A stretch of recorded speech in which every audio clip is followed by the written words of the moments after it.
அனைவருக்கும் வணக்கம். வருகின்ற தேர்தலில் இலவசத்தை நம்பி கட்சிகள் இருக்கிறதா? அதாவது ஓட்டு வாங்குறதுக்காக அல்லது ஓட்டு போடுவதற்காக இலவசம் கேட்டுக்கொண்டு இருக்கிறார்களா? இந்த கேள்விதான் ரொம்ப ரொம்ப ரொம்ப முக்கியமான கேள்வியா இருக்கு. இதுதான் இந்த அரசியல் கட்சியுடைய நிலைப்பாடா இருக்கு. அப்படி பார்க்க போனா ரெண்டு கட்சியும் சேர்ந்தவர்களும் அதே தான் சொல்றாங்க. இலவசம் தான் இங்க ஹீரோ, அது எங்களுக்கு இல்ல, மக்கள் கேட்கறாங்க, அதனால நாங்க கொடுக்குறோம் அப்படின்னு இவங்க சொல்றாங்க. ரெண்டு கட்சி வேறுபட்டு இருந்தாலும் இந்த ஒரு விஷயத்துல ஒத்த கருத்தா தான் போறாங்க. அது ஏன் அப்படின்னு கேட்டு தெரிஞ்சுப்போம். வணக்கம், உங்களுக்கும் வணக்கம், உங்களுக்கும் வணக்கம். இலவசம் ஏன் கொடுக்கிறீர்கள்? இலவசம் தான் பிரதானமா? இலவசத்தை வைத்துதான் நீங்கள் ஓட்டு வாங்க வேண்டும் என்று முடிவு செய்திருக்கிறீர்களா? ஐயா, இப்ப நீங்க சொல்லும் போதே நீங்களே சொல்லிட்டீங்க, மக்கள் விரும்புறாங்க. இப்போ எங்க கட்சி தரலன்னு நினைச்சுங்களேன், இந்த இவங்க கட்சி கொடுத்துரும். அப்போ மக்கள் மனசு மாறி இவங்களுக்கு ஓட்டு போட்டாங்கன்னா இவங்க ஜெயிச்சிருவாங்கல்ல. சரி, அதுக்காக நாங்க இலவசங்களை வாரி கொடுக்குறோம். மக்களுக்கு தேவையானதை தரோம். சரி, இப்ப நீங்க சொல்ற மாதிரி நான் சொன்னேன்னு பழி என் மேல போட. நான் ரெண்டுமே சொன்னேன். என்ன சொன்னேன்? ஓட்டுக்காக நீங்கள் இலவசம் தருகிறீர்களா அல்லது இலவசத்தை வாங்கி கொண்டு நீங்கள் ஓட்டு போடுறீங்களா கேட்டதை தவிர நான் தனிப்பட்டு மக்களுக்காக எல்லாம் நான் பேசவே இல்லை.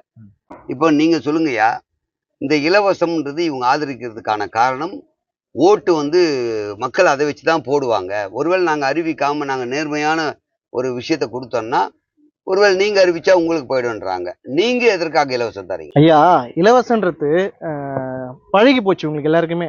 அதை கொடுக்கலன்னா இவங்களுக்கு கோபம் வரும், அதனால நாங்க தரோம். நீங்க சொல்ற மாதிரி இலவசம் பழகி போச்சு, ஓகே, அப்படியே வச்சுக்கலாமே. இலவசம் கிடைக்கவில்லைன்னு இப்ப போராட்டம் கூட நடக்குது, உண்மைதான். எங்களுக்கு கொடுக்கல, உங்களுக்கு கொடுக்கலான்ட்டு.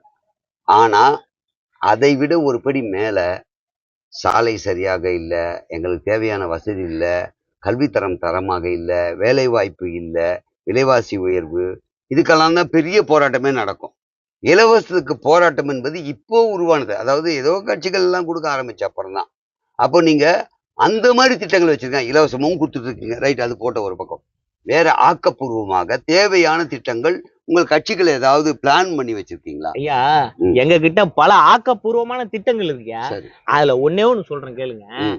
இப்ப பாத்தீங்கன்னா அரசு நிலங்கள் இருக்குல்ல, அங்கெல்லாம் பாத்தீங்கன்னா நிறைய வீடுகள் கட்ட போறோம். சரி, அரசு சார்பில் வீடுகள் கட்டி மக்களுக்கு இலவசமா தர மாட்டோம். யார் யாருக்கெல்லாம் வீடு சொந்த வீடு இல்லையோ அவங்க எல்லாம் இங்க வாடகைக்கு இருக்கலாம். அவங்க வாடகை வீட்டுல இருக்கிற ஃபீல் இருக்கும். அதாவது உழைத்து அவங்களே வாடகைக்கு இருக்கிற. ஆமா, ஆனா வாடகை பெரிய வாடகைலாம் இல்ல, ஒரு அரசு நிர்ணயிக்கும் இவ்வளவு சின்ன சின்னதா வாடகை. அவங்களுக்கு சொந்த வீட்டுல இல்ல, நம்ம வாடகை வீட்டுல இருக்கிறோன்ற ஒரு மனநிலையோட அங்க இருப்பாங்க.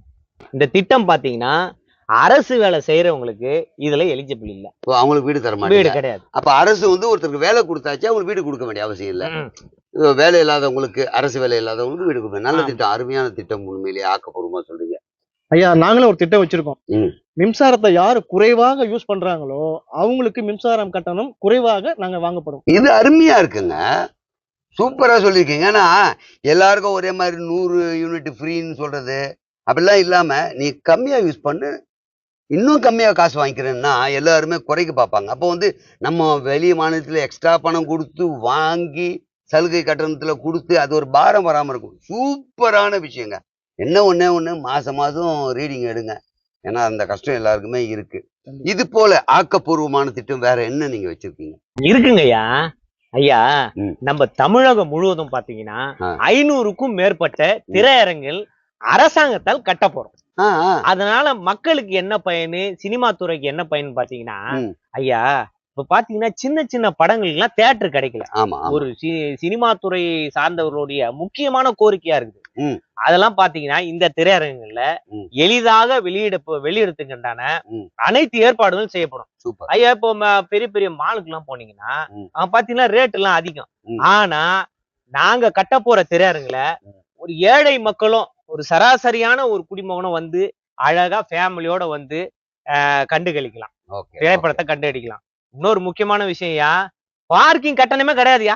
அது மட்டும் இல்ல சார், குறைந்த விலையில தின்பண்டங்களும் கொடுக்க போறோம். சூப்பருங்க, உண்மையிலேயே அருமை. ஏன்னா இன்னைக்கு திரைத்துறையை சார்ந்தவர்கள், அதாவது நேரடியாகவும் அதுக்கு பின்னாடி இருந்தும் நிறைய பேர் வாழ்வாதாரம் காப்பாற்றப்படும் இதுல. அதே மாதிரி மக்களும் இப்ப எங்கேயும் போக முடியல. ஒரு பெரிய ஹீரோவுடைய படத்துக்கு அவ்வளவு பணம் கொடுத்து தியேட்டர்ல அவ்வளவு கூட்டத்துக்கு மத்தியில போக முடியல. ரிலீஸ் பண்றவங்களை கேட்டாங்கன்னா, சார் பெரிய படம் தான் சார் ரிலீஸ் ஆகுது, எங்களை மாதிரி வந்து திறமையானவர்கள் வெளிவர முடியலன்றாங்க. அருமையான திட்டம் இது. வந்து ஒரு சினிமாக்காரங்கன்னு இல்லாம இந்த சமூகத்துக்கு தேவையான ஒரு விஷயமா பாக்குறேன். இது போல வேற ஏதாவது உங்களுதுல திட்டம் இருக்கா? அனைத்து வசதிகள் கொண்ட திருமண மண்டபம் கட்டுவோம் கண்டிப்பா.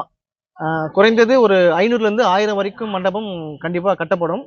குறைந்த வாடகைக்கு அனைவருக்கும் கண்டிப்பா கொடுப்போம். சூப்பருங்க. உண்மையிலேயே இன்னைக்கு திருமணம் செய்யணும்னா நகை போடுறதை தாண்டி ஒரு வாடகைக்கு எடுக்கிறதுக்கு சத்திரம் பயங்கர ரேட்டு சொல்றாங்க. அரசே நிர்ணயம் பண்ணி அப்படி கொடுத்தாங்கன்னா நிறைய வீட்டுல அந்த செலவு குறைக்கப்படும். இதே மாதிரி ஆக்கப்பூர்வமாக தேவையான திட்டங்கள் வேற ஏதாவது இருக்கா? அரசு பள்ளியில் பயிலும் மாணவர்களுக்கு உணவே வழங்க மாட்டாங்க. அப்புறம் அதற்கு செலவாகும் பணத்தை அந்த மாணவ மாணவியரோட வங்கி கணக்கில் செலுத்தப்படும். சூப்பருங்க. அருமையான விஷயமா இருக்கு. ஏன்னா இப்போ வரைக்கும் அதுல ஒரு பெரிய குறைபாடுகள் இருக்கிறதா தான் நான் பாக்குறேன். அதாவது முட்டை திருடிட்டாங்க, எண்ணெய் எடுத்துட்டு போறாங்க, அரிசி எடுத்துட்டு போறாங்க, மாணவர்களே பிரசன்ட் ஆகலனாலும் அத்தனை பேருக்கு ஆக்கி போட்டேன்னு சொல்றாங்க அப்படின்னு ஒரு சில பிரச்சனைகள் இருக்கு. அரசு பள்ளியில் பயில்வதற்கான சேர்க்கை அதிகமாகும் அப்படின்னு ஒரு நம்பிக்கை எனக்கு இருக்கு. இப்போ வந்து பரவாயில்லடா, ஸ்கூல்ல போய் சேர்த்தா பையன் படிக்கவும் செய்யறான், சாப்பாட்டுக்கான பணமும் கொடுக்குறாங்க அப்படின்ற ஒரு எண்ணம் வர்றதால அரசு பள்ளியில் அதிகபட்சம் சேர வாய்ப்பு இருக்கு. இதுவும் ஆக்கப்பூர்வமா இருக்கு எனக்கு தெரிந்த வரையில். நீங்கள் வேற ஏதாவது ஆக்கப்பூர்வமா வச்சிருக்கீங்களா? இருக்கு ஐயா. விவசாயிகள் உற்பத்தி செய்யும் பொருட்களை நேரடியாக அரசே பெற்றுக்கொள்ளும். சொல்ற மாதிரி விவசாயி வந்து ஒரு பொருள் உற்பத்தி செய்யறாரு, இடைத்தரகர்கள் ஒரு ரேட்டு ஃபிக்ஸ் பண்றாங்க, அப்புறம் லாபங்க இவங்க எடுத்துக்கிறாங்க, பட் அவங்களுக்கு கம்மியா போகுதுன்னும் போது அரசே நேரடியா போயிட்டு நீ என்ன விலை வச்சிருக்க, என்ன உற்பத்தி செஞ்சிருக்க குடுன்னு சொல்லி வாங்கி அரசே விற்பனை செய்தா மக்களுக்கும் கம்மி ரேட்டுக்கு போகும், இவங்களுக்கும் நல்ல அமௌண்ட் கொடுக்க முடியும். சூப்பர் திட்டங்க. உண்மையிலேயே தேவையான ஒரு விவசாயத்தை வாழ வைப்போம் வாயில சொல்லாம இது மாதிரி செயல்முறையில காமிச்சா நல்லாதான் இருக்கும். பாலினுடைய பற்றாக்குறையை நம்ம எப்படி நிவர்த்தி செய்யறோம்னா, அண்டை மாநிலங்கள்ல இருந்து வாங்கிதான் இந்த பற்றாக்குறையை நம்ம நிவர்த்தி செய்யறோம். ஆமா ஆமா. அதை வந்து அறவே ஒழிப்பையா. எப்படி ஒழிப்பீங்க? கறவை மாடுகளை வாங்கி தமிழகம் முழுவதும் பால் பண்ணைகளை அமைப்பையா. சரி. அப்போ அதுல இருந்து உற்பத்தி ஆகிற பாலை அரசாங்கமே நேரடியாக போய் கொள்முதல் செஞ்சிருங்க. சூப்பருங்க. இதுவும் நல்ல திட்டம். வேணா நம்ம வந்து வெளி மாநிலங்கள்ல வாங்கிதான் இன்னைக்கு பால் பற்றாக்குறையை தீர்த்துட்டு இருக்கோம். ஏன்னா தமிழகத்துல உற்பத்தி வந்து ரொம்ப குறைவா இருக்கு. நீங்க சொல்ற மாதிரி மாடுகள் வந்து வளர்க்கறது நீங்க வாங்கி தரீங்களோ இல்லையோ, இனிமேல் வந்து பால் கறந்து கூட நம்ம வாழ முடியுற நிலைமைக்கு வந்துச்சுன்னா கறந்து பண்ணைகள்ல எடுத்துன்னு வந்து கொடுப்பாங்க. அது மூலியமா மக்களுக்கும் பால் கொண்டு சென்றடைய முடியும், மாடு பசு வளர்க்குறவங்களுக்கும் ஒரு வாழ்வாதாரம் உயரும். சூப்பர் திட்டம், அருமையான திட்டம். இது போல ஆக்கப்பூர்வமாக தேவையான திட்டங்கள் வேற என்ன நீங்க பிளான் பண்ணிருக்கீங்க? நம்ம அரசு பள்ளி மாணவர்கள் விளையாட்டிலேயோ இல்ல கல்வியிலையோ முதன்மையாக வந்தால் அரசு சலுகை கொடுக்கும். சூப்பரா இருக்குங்க. உண்மையிலேயே நீங்க அரசு பள்ளியில படிக்கிற பசங்களுக்கு ஏனோ தானோன்னு இல்லாம நீ முதன்மையா விளையாட்டுலயோ அதுலயோ வந்தன்னா அந்த மாணவனுக்கும் சில சலுகைகள், அவன் விளையாட்டுல திகழ்ந்தானா அவனுக்கு அதுக்கு தேவையான உபகரணங்களோ அல்லது கல்வி சார்ந்த அவனுக்கு வேண்டிய உபகரணங்களோ எல்லாருக்கும் வாங்கி தரேன்னு சொல்லாம அவங்களுக்கு இன்னும் ஒரு படி மேல கொடுக்கறது. ரெண்டாவது, மாணவன் மட்டும் கொடுக்காமல் எந்த பள்ளியில் எந்த ஆசிரியர் பயிற்றுவித்திருப்பாங்க இல்லையா, அவங்களுக்கும் சில சலுகை கொடுத்தா எல்லா ஆசிரியருக்கும் ஒரு போட்டி வரும், பொறாம வராது. நானும் என் வகுப்பில் எல்லா பசங்களையும் படிக்க வைக்கணும், விளையாட்டு ஆசிரியர்னு தோணும். என்னுடைய பள்ளியில் இருக்கும் மாணவர் யாராவது இதெல்லாம் முதன்மையா வர்றதுக்கு முயற்சி பண்ணணும். ஏன்னா தனக்கும் சலுகை கிடைக்குது, பேரும் கிடைக்கும்ன்றது வரும். அருமையா இருக்குங்க இந்த திட்டமும். ஐயா, மக்கள் பயன்படுத்தும் குடிநீரை விற்பனை செய்வதை முதல்ல நாங்க தடை செய்வோம். தடை பண்ணுவீங்களா? எப்படி தடை பண்ணிட்டு அப்புறம் என்ன பண்ண போறீங்க? அந்த குடிநீரை எடுக்கிறத நம்ம தடை செஞ்சிட்டோம்னா யாரும் எடுக்க மாட்டாங்க. அதுக்கப்புறம் அரசே அந்த குடிநீரை எடுத்து மக்களுக்கு பழைய முறையில் இலவசமாக கொடுப்போம். கூடுதலா இன்னொன்னு சேர்த்துக்கணும்னு சொல்றேன். நான் எந்த கட்சிக்காரரும் கிடையாது. கூடுதலா என்ன சேர்க்கணும்னா, நீங்க தண்ணீரா வித்தாதான் தடைன்னு சொல்றீங்க.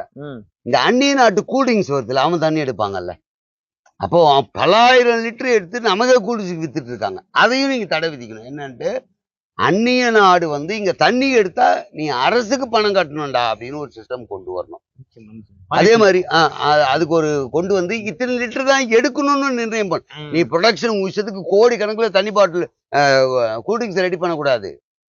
மாசத்துக்கு இவ்வளவுதான் கூல்ட்ரிங்க்ஸ் ரெடி பண்ணா இவ்வளவுதான் தண்ணி எடுக்கணும், அந்த தண்ணிக்கு அரசுக்கு இவ்வளவு கட்டணும் அப்படின்னு சொன்னா ஒண்ணு அவன் விற்க முடிஞ்சா விற்கட்டும், இல்லை எடுத்துன்னு ஓடட்டும்.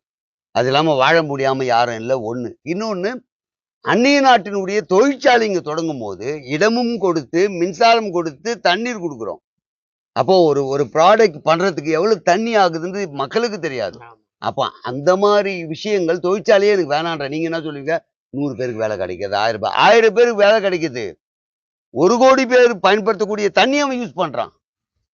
அது இல்லாம அந்த தண்ணி கழிவு நீர்ல விடும் போது நம்ம குடிக்கிற நீர்ல இருந்து நிலத்தடி நீர் வரைக்கும் கெட்டு போகுது. ஆனா ஒரே வார்த்தை உங்களை பொறுத்த வரைக்கும் என்ன சொல்றீங்க? அந்நிய நாடு இங்க தொழில் தொடங்கிச்சு, வேலை வாய்ப்பு பெருகி இருக்கு, அந்த வேலை வாய்ப்பு வேணான்ற. அதனால அப்படியும் தண்ணி வேஸ்ட் ஆகுது. அதுக்கும் கொஞ்சம் பரிசீலனை செஞ்சு எல்லா வகையிலும் தண்ணீரை சேமித்து அந்த தண்ணீரை விற்பனை செய்யாமல் இலவசமாக மக்களுக்கு, அது இலவசம் கூட சொல்லக்கூடாது, கொடுக்க வேண்டிய கடமையை செய்ய வேண்டும். அது இலவசம் கிடையாது சார். ஒரு காலகட்டத்தில் தண்ணி கொடுத்தாங்க, அது இலவசம் தரத நீங்க அரசு பராமரித்து பார்த்து மக்களுக்கு கொடுக்க வேண்டியது. அது இலவசம் அது கூட சொல்லாதீங்க சார். அது உண்மையிலே தப்பு தான். அப்படியும் அத கொடுத்தா மக்களுக்கு ரொம்ப நல்லதா இருக்கும்ன்றது அருமையான ஒரு திட்டமா இருக்கு. இளம் விதவை பெண்களுக்கு மறு திருமணம் செய்ய வந்த ஆண்களுக்கு அரசு வேலை கண்டிப்பாக கொடுக்கப்படும். ஏன் நல்ல திட்டம். உண்மையிலேயே இன்னைக்கு பெண்களுக்கு ஒரு பாதுகாப்பு வேணும் அப்படின்னா ஒரு ஆண் துணை இருக்க வேண்டிய நிர்பந்தத்துல இருக்கும். கண்டிப்பா. அப்போ விதவை பெண்களை யாருன்னா திருமணம் பண்ணா அரசு வேலைன்றது ஒரு நல்ல விஷயம். அதுல இன்னும் ஒரு சில விஷயங்களை நான் மாத்தி பாக்குறேன். என்ன அப்படின்னா, அந்த விதவையானதற்கான காரணம் என்ன அப்படின்னு ஒரு விஷயம் இருக்கும்.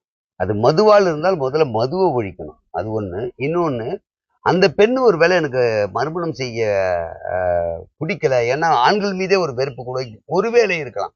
அப்படிப்பட்ட பெண்களாக இருக்கும் பட்சத்தில் மறுமணம் செய்து கொள்ள எனக்கு விருப்பம் இல்லைன்னு தெரிவிச்சா அந்த பெண்களுக்கு அரசு வேலை கொடுத்தாலும் நல்லா இருக்கும். ஏன்னா இந்த சமூகத்தில் ஒரு விதவை பெண்ணை ஆண் பார்க்கும் கண்ணோட்டங்கள் தவறாக கூட இருக்கலாம், அல்லது அந்த பெண் தன்னால் வாழ முடியவில்லை அப்படின்னு தவறான வழிக்கும் போகலாம். அதனால நீங்க சொல்ற திட்டம் தேவையான திட்டம், அருமையான திட்டம். ஐயா, இன்னொரு அருமையான திட்டம் இருக்குயா. இலவச பேருந்து திட்டத்தை தடை செய்வையா. ஆணா இருக்கட்டும் பெண்ணா இருக்கட்டும், சரி, முதலில் 10 முறை பயணித்தால் அவர்களுக்கு ஒரு 5 ரூபாய் கட்டணமாக நிர்ணயிக்கப்படும். அடுத்ததாக ஒரு 10 முறை பயணித்தால் அடுத்த கட்டணமாக ஒரு 10 ரூபாய் நிர்ணயிக்கப்படும். படிப்படியாக கட்டணங்கள் உயர்ந்து கொண்டே போவையா. இல்ல, இதுவும் அருமையானது. ஏன்னா இலவச பேருந்துன்றதே ஸ்டாப் பண்ணிட்டு நீங்க கட்டணம் வசூலிக்கிறீங்க அப்படின்னா 5 ரூபாய், அப்புறம் 10 ரூபாய், அப்புறம் 15 ரூபாய், அதுக்கு மேலே எவ்வளோ பண்ணாலும் 15 ரூபான்றது ஒரு அருமையான விஷயமா தான் நான் பார்க்குறேன். இப்போ 1000 ரூபாய்க்கு வந்து பாஸ் தராங்க இல்லையா, அதே மாதிரி வந்து யார் வேணாலும் வாங்கிக்கோங்க.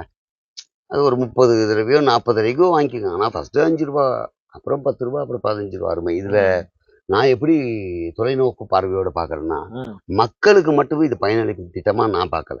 இது மக்களுக்கு பயனான திட்டம் தான் நீங்க கொடுக்குறீங்க, மக்களுக்கு மட்டுமல்ல.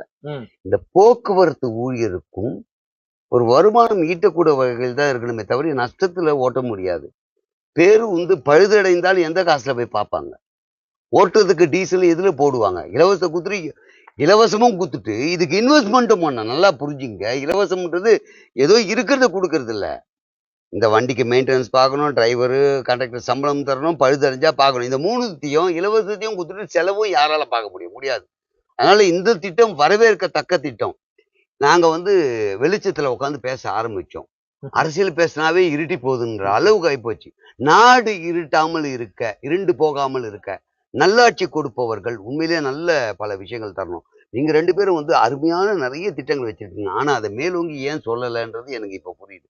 இலவசங்கள் நீங்கள் எதிர்பார்ப்பதால் நாங்கள் இதை சொன்னால் நீங்கள் பெருசா காது குத்து கேட்க மாட்டீங்கன்றாங்க. ஆனா உண்மையிலேயே நீங்க காது கொடுத்து கேட்க வேண்டியது இவங்க 2 பேர் சொன்ன திட்டங்கள் தான்.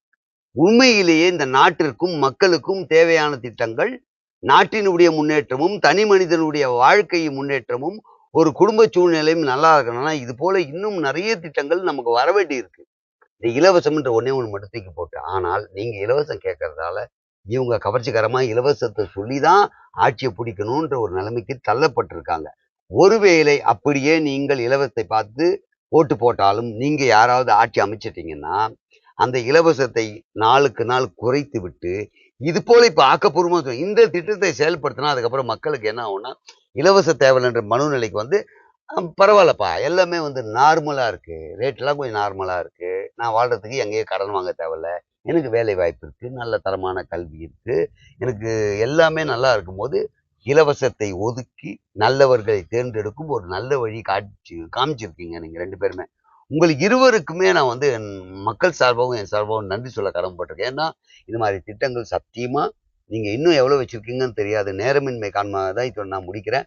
இது போல நல்ல ஆக்கப்பூர்வமான திட்டங்களை நிறைய வகுத்து தேர்தல் அறிக்கையில் நீங்கள் முன்னிலைப்படுத்தியது இலவசமாக இருந்தாலும் கீழே இதெல்லாம் கொடுத்து வந்த அப்புறமும் இதை செஞ்சு காட்டுங்க.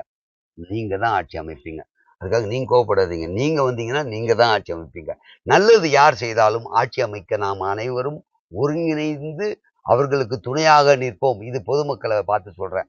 அதனால் வருகின்ற தேர்தலில் உங்கள் பொன்னான வாக்குகளை, மதிப்புமிக்க வாக்குகளை, பயனுள்ள வாக்குகளை உங்களுக்கு பிடித்தவர்களுக்கு போடுவீர்களானால் அது நல்லவர்களாக இருக்க வேண்டும். அப்படி நீங்கள் வாக்களிப்பது உங்களுடைய ஜனநாயக உரிமையும் கடமையும். நிறைவேற்றுங்கள். இவர்கள் சார்பாகவும் அனைத்து கட்சியின் சார்பாகவும் வாக்களிப்பது உங்கள் உரிமை, உங்களுடைய பெருமை, அது உங்களுடைய கடமை என்று சொல்லி இந்த நிகழ்ச்சியை நிறைவு பெறுகிறோம். நன்றி, நன்றி, நன்றி.